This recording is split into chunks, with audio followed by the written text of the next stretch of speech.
Welcome back, beautiful humans. We have our third return guest today, Sarah Sukumaran of Lilith. Did I say that right or did I fuck it up? What? Sukumaran. Oh, I fucked it up. All right, terrible intro. This might get clipped. But we have our third repeat guest on episode 83 today of An Untold Narrative. I wanted to bring Sarah back for a few reasons. One, we had her on episode 46, so people can go back and listen to that. But that was when she originally launched Lilith, so it was during launch year. And in that past year and a half, a lot has changed, a lot has grown, hurdles have been encountered, research has been done, we figured out a lot of things. I've received recently her latest pair of sneakers and can testify that they're amazing. And we just figured we'd bring her back on. It's Women's International Month, so we've got a lot to talk about. So, Sarah, how are you doing? Doing well. Thank you for having me back. Excited to chat with you. Yeah, of course. So, if there was like one thing you can pinpoint, looking back on like launch year 2021 to today, March, I almost said February, March of 2023. So we got a year and a half. Mm-hmm. Like, what's one thing that stood out to you as like, holy shit, I can't believe I'm still here. Or like, oh man, this is like the biggest learning that I've ever didn't know was going to happen. So it's actually, I think I'm on like 3 years since I've quit my job. I think It was like March 2nd was my last day. So that's wild. That's, still going strong. Still going. But I think the wildest thing is like just still being bootstrapped. That's the other thing, just still not having taken outside investment, just a couple of angel checks. Completely moved production out of China. I think when we last spoke, production was just arriving from China in 21. Launched November 21, which was amazing. Did a whole rollout all of 22. And then in 22 was also just trying to move out of China because of all the COVID issues. I think we probably discussed this in private, but like in China, when you have a COVID case, they completely shut down their factories. There's no skeleton team that's going to run your production for you. So you really can't operate a business. You're in standstill mode.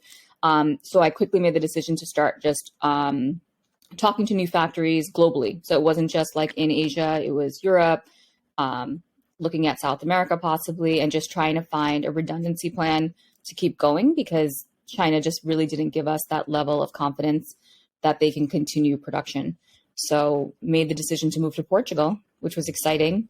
And that's where our latest colors were produced.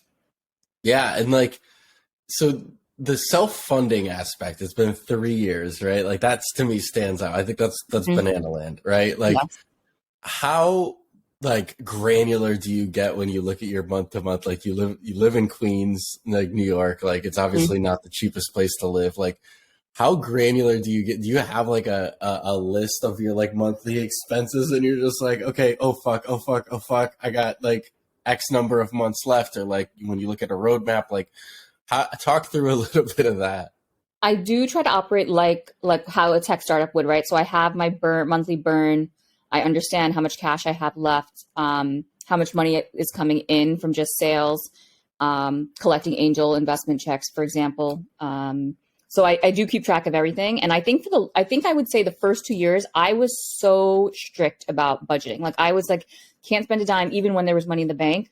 I was just incredibly strict about it because you just don't know, especially with COVID around the corner, VCs, I was looking at VCs possibly to fund this. They had completely retracted. Then you had last summer, the announcement of the recession. So like year after year, it was one thing after the other. So like, I was just like, you got to be super strict with cash flow. So that's always top of mind, I think, when you're building a company from the ground up. And I think it was only probably like last summer that I was like, okay, like you can actually go out. You can actually enjoy a dinner with friends. Like you can have that coffee. Like I was just very mindful of like where spend went. I think originally I had accounted for like 2 years runway when I had quit my job. I think I had told you that.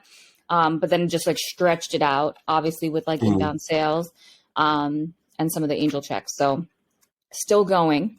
Bootstrap. Was there like a moment like last summer where you're just like, no, I can enjoy life again? Like what was the trigger point of like, oh, I've survived this long, like being super strict, like maybe now it's time to enjoy a little bit? Or like, what was like, like the thought process behind like, okay, no, I should go enjoy a couple dinners.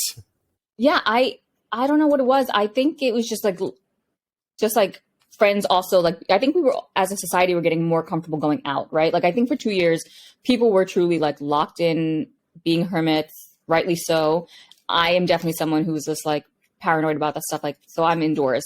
But then I think getting the booster shots definitely helped, being like, okay, it's okay to be outside. You can, all of the dining out situations that were created in New York were helpful.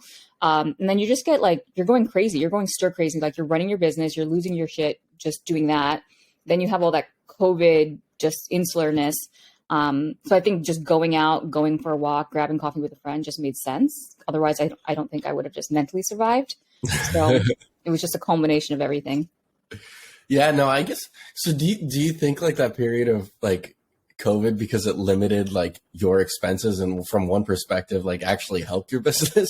I think so. Honestly, I always say that because like all of 2020 when I quit was indoors. Like I don't think I went outside. Maybe we did like food deliveries, but I was just building. Like I had allocated a budget for like footwear development and then the marketing budget, like to come up with branding.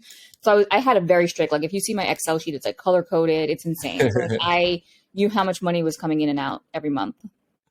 That's awesome. So like what today, now that you go out a little bit, like what's one thing you like to splurge on? Like, I mean, cause it's crazy working for not only being a startup, right? But like you're the founder, you're the CEO, you're the IT department, you're everything. So like, what's one thing you really enjoy for yourself that you like do take time and put money towards?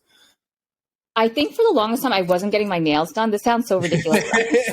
Like I like, when I was employed and working full time at a job, I would always get like my facials every 6 months, my hair done, like my nails done.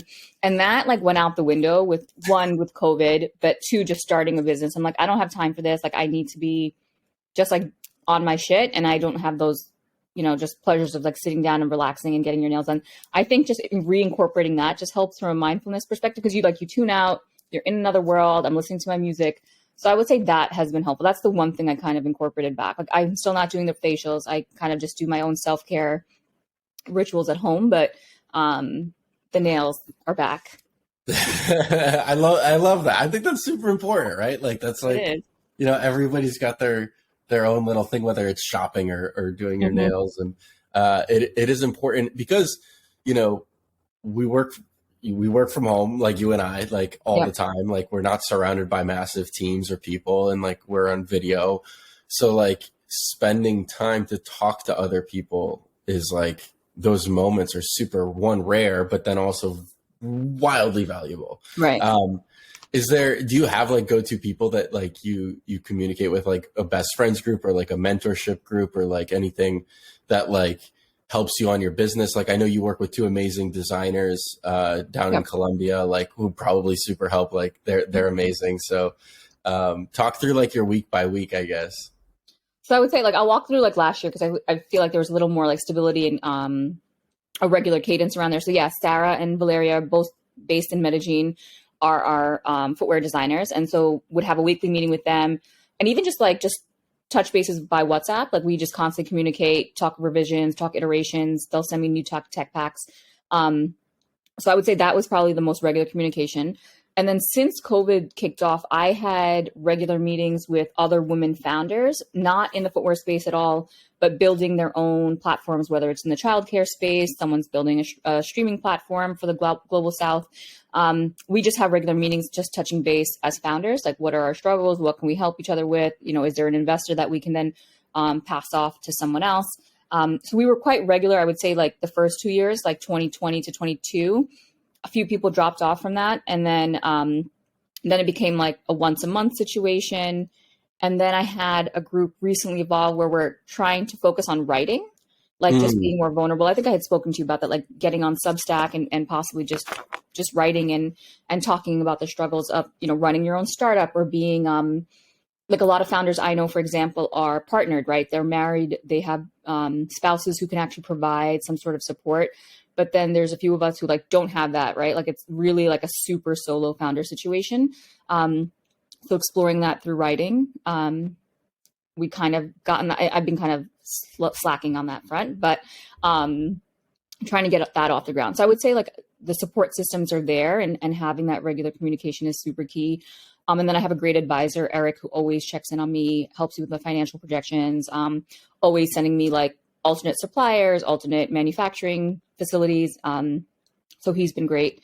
So yeah, I just think having people to talk to on a regular basis when you're like at home all the time is super key. So still using Zoom, even though I'm Zoom fatigued, but still happening. So it's so funny. Yeah. So you did reach out offline about the writing aspect. And for those who've been following me, I actually have been leaning into writing over the past, let's call it 4 or 5 months now. Yep. Every Friday or during the week I write it, but like do a weekly blog. And I'm actually thinking about transitioning, not only doing the blog, but doing a vlog to match the blog, and where I record certain aspects of my week that like resonate with that.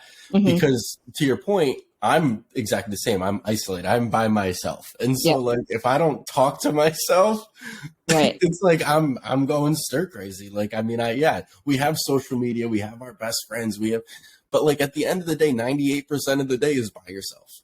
And I think it's a great way to document the process. I'm guilty of that. I always get called out for not doing much of it. One thing we did was those Zoom calls, we actually record it. And actually last week, I was actually going back to like my Zoom archives where all the files get backed up. And I was listening to it. I'm like, holy shit, like we recorded a lot of content, and it's just us like riffing, talking, venting, shooting the shit for hours. But it's nice to go back and see like how we've evolved and like literally see like what we were trying to build, to see us in execution with products in the market, product that's live. So that's beautiful to see. So I think like, yeah, the vlog aspect would be nice because like, I don't know, I've kind of moved towards long form content. I think that's something that I think people are coming back towards, and why I look forward to like your Friday post. Because I feel like I'm just like doom scrolling all day, right? Like on TikTok, Instagram. Which is exhausting. It's exhausting. And before you know it, I've spent 2 hours on TikTok watching like the same audio repeat on loop. So I think like taking that time off where like you sit down with a cup of coffee and you're reading someone's blog post that they put together. Like for me, that's like very meditative. And I try to catch up on a few people's Substacks that way. Yeah, and like we look forward to reading the Lilith founders Substack. Yeah, I've been slacking. So I had 2 posts that I had said like, oh, I'm going to do this, and then I just haven't done it. Like in my head, I write the blog post, and I just never actually like type it out. Like that's my problem. So this is like one of the themes that I've been trying to figure out in humans in general across the board. This idea of everybody has amazing ideas in their lives. Everybody's creative in the idea sense. We talk to ourselves. We're like, oh, I wish I could do this, or I want to do this, I want to do this. And then nobody ever executes. Right. It's like the greatest problem. I can't personally like figure out what is it with you that's stopping you from idea to execution? You've already. I know what it is. I know what it is. I think it's the vulnerability aspect. It's like, I don't want to show people how I'm feeling. I think that's what it is. Like, I know what it is. It's like the point of the whole exercise was that I become more vulnerable, because I was like, okay, I think I had made an Instagram post about like being more vulnerable, sharing more on the personal side, being more gentle with myself. And I just know that like exposing myself, because I do see like even when I post on IG stories, and I think I spoke to you a bit about this, like all of a sudden last year after a social media article or whatever it was, like I had all these followers who I don't know follow me. And I became very like, holy shit, who are these people? Why do they want to see my content? Like I had this beautiful like 700 following. I knew who these people were. And all of a sudden I had all these strangers looking at my content. And so for me, it was like, how can I be vulnerable? Like, do I want all of these people glimpsing into like super personal shit? And that's the point of the Substack. It is to explore that very deep, like things like people don't talk about, like relationships and dating, all the things you do as a founder, all the stresses. But to me, it's like, that's why I haven't made the jump. Because I'm just like, am I ready yet? Like, I don't know. So yes, that probably is a very big rationale for a lot of people outside of just you and I. The reason why I guess I've become like slowly been able to chip away at that and like just don't care now, like, and people have been like, Dave, it seems like you just don't give a fuck about what other people say, is because there's one quote that, like, and I know people give me shit because I suck Gary Vee's dick all the time. And yeah, that's recorded. But like, he said one quote that really stuck with me. He goes, people are going to judge you whether you put shit out or you don't put shit out. Right. And so either way they're judging you. So why don't you just be yourself and just put it out? And I was like, yeah, that makes sense. No, it makes complete sense. I think for me, it's like when I don't care, I'm just like, well, I don't need to put anything out, like, because I don't care what you think. And like, that's always how I've moved. If you saw my Instagram previous to when I started, like, I didn't really post a lot. Like, I literally stopped posting in 2018 on my feed. So I'm slowly starting to get back into the cadence of doing it.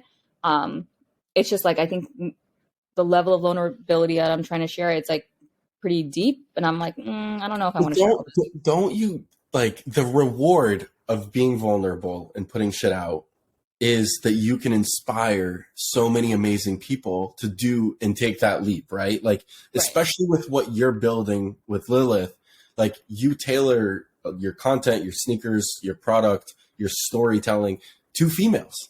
Yeah. And so if you can do that, I actually think you'd be able to change thousands of people's lives, which I think is worth people giving you shit every once in a while. I think, I mean, this goes back to this. I have this conversation all the time, by the way. I'm glad you brought it up because I think this is something I've observed just from like a founder perspective, like a woman founder perspective, is I always feel that the woman founder has to put her life on display as an extension of her brand. And you can follow all these men who've started brands. Their Instagram is private. They're not posting on a consistent basis. You don't know who the fuck they are. Excuse my language. But for women, it's like it's a fucking show. Like, it's a show. It's like you have to act like a court jester so that people fuck with your brand. They follow you. They want to see your skincare routine. I've never seen a man have to do this. And so it's something I've just observed from other founder friends. Like, I see them doing this and I'm like, why is it that women have to do all this shit just to have a brand?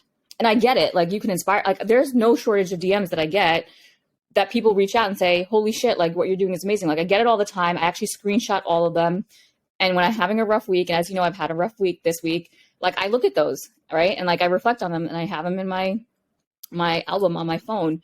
But I just feel like for women, for some reason, like, there's this extra onus on us to show up in this like bizarre social media persona. And I never see men have to do this. Like, they can literally build like a multi-million-dollar company. You'll never know who the hell they are. It's true. And all these women are struggling to be like, oh, what should I do on TikTok? Like, I don't give a fuck. Like, I don't want to do any of that. Like if you see how boring my content is, right? Like, I post about like shows I watch, music I'm listening to, some random photo I took. Like, it's nothing super inspirational. And I think people fuck with that. Like, people like the comment. Like, I have wonderful DM conversations about shows we're watching. Like, people actually slide into the DMs and actually have full on conversations or say, hey, like, thank you for sharing this book. Like, I'm in the middle of a divorce and I'm starting to date and I'm having, these issues with attachment styles or whatever. So I'm having meaningful relationships develop and convos, but I think I'm doing it on my own terms. That's not quite the expectation I think people put on other women founders, perhaps. That's a crazy insight. That is, from my perspective, after hearing it, I'm like, yeah, you're probably right. Yeah. Like, think about all the women that you follow and the extra step they have to go to sell their product or sell their service, because that's what society has told them they have to do. And it sucks. Like, I feel that pressure too. And I have this conversation all the time with like our, the folks who help me on the social media stuff and just like other founder friends. And I never see guys have to do this ever. But I don't think they have to do it. But I do think that the guys who do it actually benefit from it because, people invest in people. People don't invest in, they invest in people. They want to know your story. They want to be you. They want, it's crazy. Like, I've listened to enough podcasts these days where it's like, let's call them famous people as a bubble. Like, when they go out to eat and stuff like that, their followers actually think they're like best friends because of all the content they put out. But to them, they don't know who the fuck you are, but they're best friends apparently. Mm-hmm. And it's like such a weird relationship that people have online with founders or creators or whomever it is. It's weird, but I mean, it's interesting because like one thing I do with Lilith is I actually, for Queens, when I was actually doing fulfillment myself, I would actually meet people in coffee shops if they wanted to try on a size, right? Because I don't have a store. Right. So and they would always buy, but they just want to try on the 2 pairs. When you meet these people, they're lovely. It's like meeting a new friend. Like, I love it. Like, I literally know all of my Queens customers on a personal level. I follow them on Instagram. We DM all the time. Like, it's for me, it's not weird. And I'm an introvert. So if an introvert is saying this, like, I don't mind it, because I think, like, I don't know, it's an interesting dynamic. I think Queens people just like innately just like automatically support each other and what we're doing.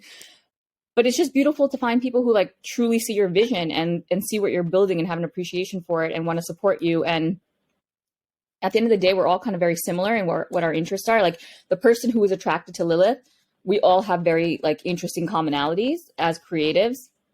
So I think that's something that's beautiful that's kind of come about. I can see how it's creepy if people, like, you can't even have your own sit at dinner and have, you know, a quiet lunch or you know, conversation with someone, and someone's just like trying to get your attention. But I don't know, for me, I found like amazing connections that all have happened as a function of having to operate in a scrap mode and to just meet people one-on-one. I didn't know that you did that, and that is a problem, because I got really, for those watching on YouTube, I got really giddy when you were talking about, oh, I've met people in coffee shops and brought 2 pairs and they tried them on and they buy them eventually.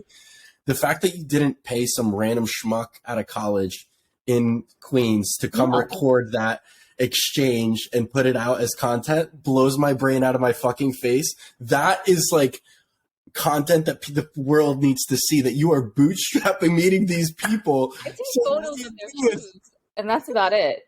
And then I put it on Instagram, but it would be like I immediately think, if I saw a founder or like going door to door selling their sneakers like that, like, that doesn't exist. Like, yeah, I'm a salesman. Yeah, that doesn't exist. That would be so beautiful. maybe I should do that. I mean, now I can't, because now my inventory sits in Brooklyn. So yeah, I mean, it's easy. What I got so excited. I was like, you got to do this. Excuse me. No, what out of the past year, you talked earlier about, like, you've switched manufacturing, you got out of Asia. The quality of the product has increased. The leathers have increased. The design has increased. You got this new buckle. For those who know me, I did put out a separate YouTube video. Go watch the unboxing of the new purple sunset colorway. What has been the biggest struggle now that you have a better quality product? You have a better, vendor relationship. It's closer to home even. Or plus side. It doesn't have to be negative. What has either been a positive or a negative that you found with the transition and moving forward into the future with the brand? So I think I learned a lot from last year in terms of, like, who is our consumer, right? So when I started the company, I was really building for the sneakerhead from every aspect, right? When you take a step back and look at it. So the first issue that sneakerheads, and I had identified as that sneakerhead persona. So I kind of very much knew where this person was coming from. So size runs, right? Like, that was a huge issue for our consumers. So really being adamant about having a large size run. So we carry US women's 5 to 14.5, all half sizes. So it's possible to do. That was one thing I wanted to prove. Like, okay, well, big brands say they can't do it, but it is possible.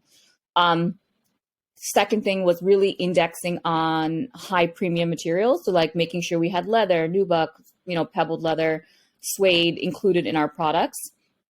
Check, right? Great. And then the third one was, like, building performance into lifestyle, because I felt like performance tooling was always historically stripped out of women's footwear, right? Growing up, airbag was not included in the midsole for women.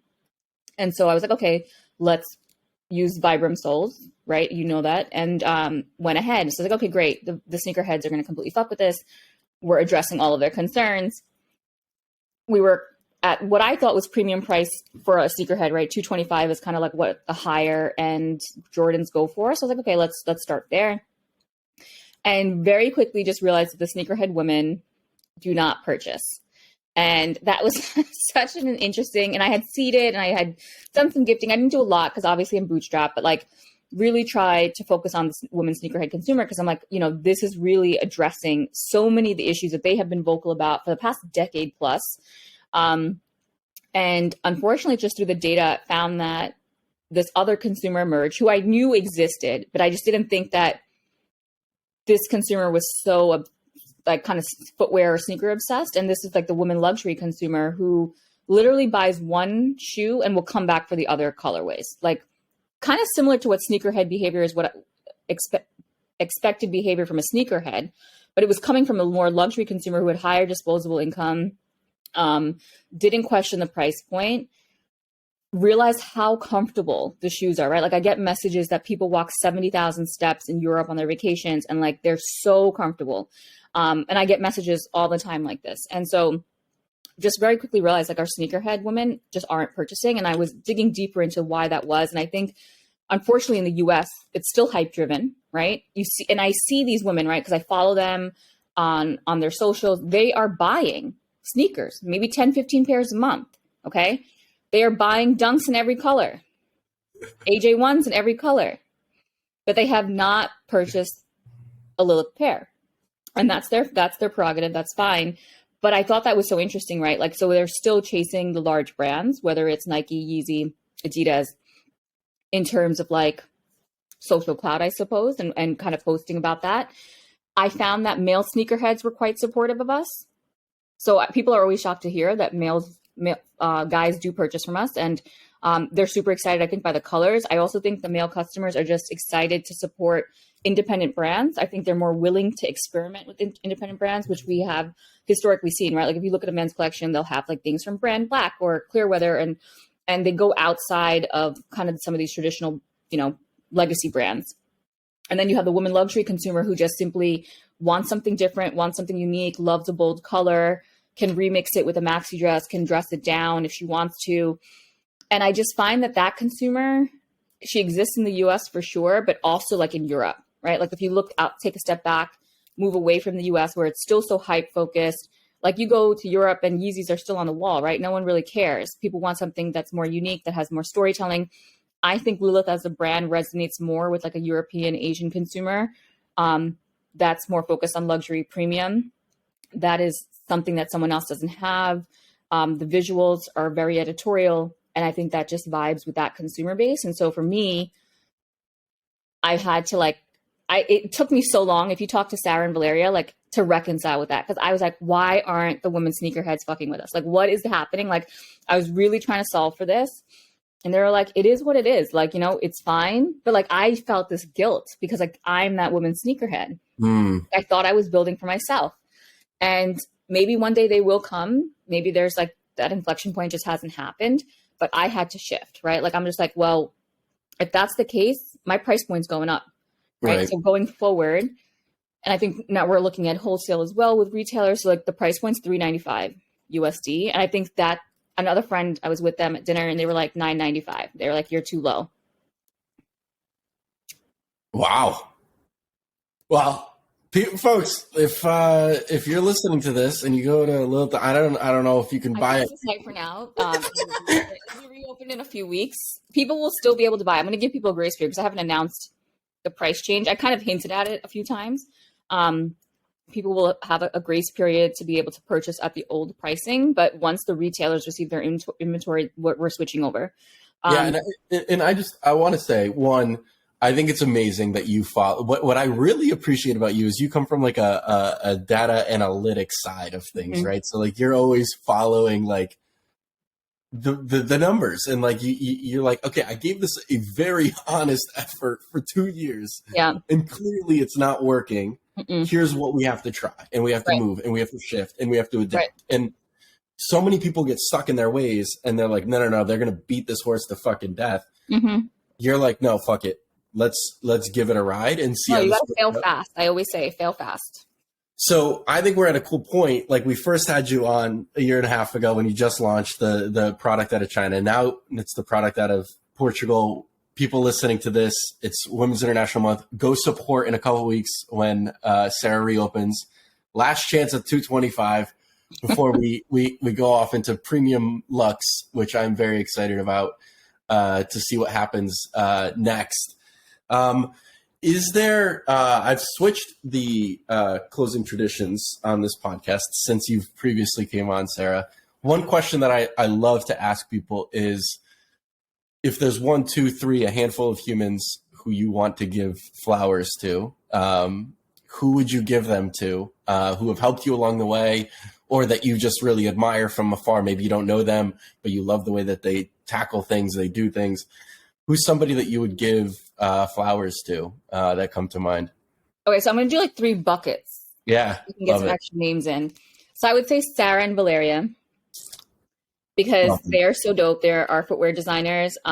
Just like everything that we did in the past year, we've done so much, like all the different colorways. I know that I haven't teased them out, but we did a lot working on like high top silhouettes, working on some really cool, fun projects on the side.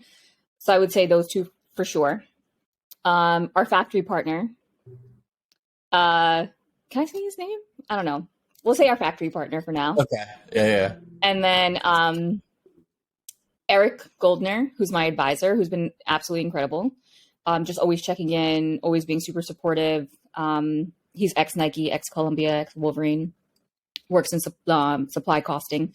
So super helpful from just like a cost perspective as we moved into Portugal and looking at suppliers. And then I would say you and Neil, everyone in our little footwear group who literally like, we're not going to talk about it this week. Maybe in 5 years from now, we can have that conversation about stuff behind the scenes, but like how supportive you guys have been, just showing up, knowing that I was going through it. So thank you to you guys. Literally like Zach, everyone who was texting and DMing me, you guys are incredible. I love you guys. Yeah, no, we love you back. I think it's important. Like, honestly, if anybody's listening 30 minutes in to this episode, Sarah's obviously come back on the podcast, grown a lot. The brand's transitioned, it's changed. I can guarantee the product's a lot better. Like, go support. Like, everybody, like the problem with people is not that, like, one, it's even a hurdle for people to just reshare on their Instagram stories for whatever reason these days, but let alone take that extra step and purchase and put your money where your mouth is. And it is great to have people around who do that, but also like there needs to be more of us. And so if you're listening and you don't know Sarah and you want to look into her story, please go do that. All the links will be below. Go check her out. Go check out Lilith.NYC. Because the product's there, the story's there, the people behind the brand are there. You just have to now commit and execute against supporting those people. So please go do that. If there's any sort of call to action, and subscribe, you motherfuckers, because I know all you listen to this far and nobody subscribes and it pisses me off. So please go do that. Sarah, episode 83, I'm stoked to have you back. Thank you for sharing. This was honestly super cool because you gave a lot of insights into the actual business and yourself, and like you started the vulnerability path with us. So yeah. Thank you very much. And there's a lot of clip-worthy stuff in here, so I'm excited. Oh gosh, I'm worried about those little snippets you're going to start teasing out. Thank you for joining us again. Thank you for having me. Take care.